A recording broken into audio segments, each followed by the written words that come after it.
त दूल्हा झकास पैबू हो।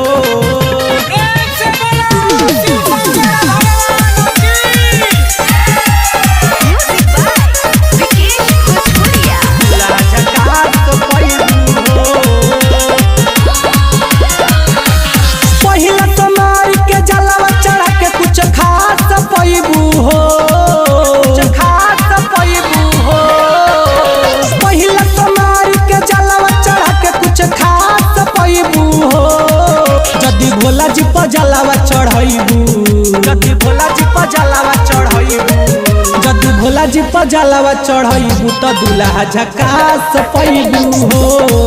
जदी भोला जी पर जलावा चढ़ाइबू त दूल्हा झकास पैबू हो। झकास पैबू हो, दूल्हा झकास पैबू हो।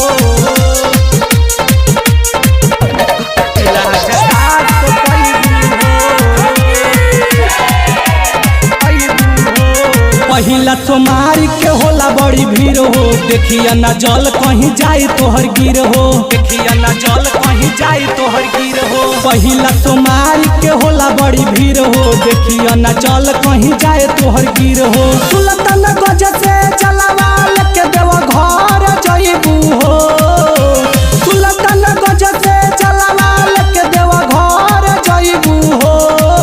जदी भोला जी पर जलावा चढ़ाइबू, जदी भोला जी पर जलावा चढ़ाइबू, जदी भोला जी पर जलावा चढ़ाइबू त दूल्हा झकास पैबू हो।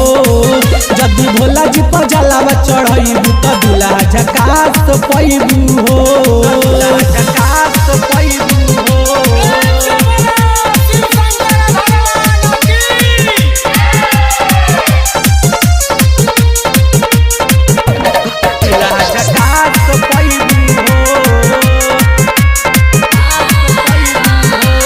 संजय के गाना पहिलाइल कमर हो, बोल बम बोल चल संग देव घर हो, बोल बम बोल चल संग देव घर हो। संजय के गाना पहिलाइल कमर हो, बोल बम बोल चल संग देव घर हो। खुश हो जइहे भोला बिंदास पैबू हो, खुश हो जइहे भोला बिंदास पैबू हो।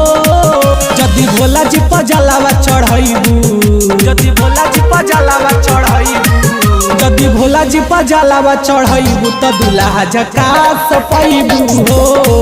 जदी भोला जी पर जलावा चढ़ाइबू त दूल्हा झकास पैबू हो। साना रिकॉर्डिंग स्टूडियो पिपरा कोठी पिपरा।